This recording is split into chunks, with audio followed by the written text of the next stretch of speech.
Por? Oh, Daniel. Parang lalim ng iniisip mo por. May problema ba? Hindi, wala. Naisip ko lang si Congressman. Ah, ay, yun ba? Bakit por? Anong nasa isip mo?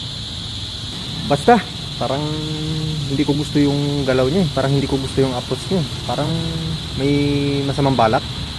Oo nga por, parang kahit ako, parang hindi ako nagtitiwala sa taong yun kasi ang pangit ng mukha eh. Tsaka naisip ko, bakit niya hinahanap yung kontraktor? Oo nga por, kahit ako hindi ko gusto yung taong yun. Biro mo, sinabihan akong pangit. Okay lang yun, totoo naman eh. Grabe ka naman sa akin por. Totoo kaya na congressman talaga siya? O baka naman nagpapanggap lang? Yun man yung sabi niya por, kung Guzman daw siya.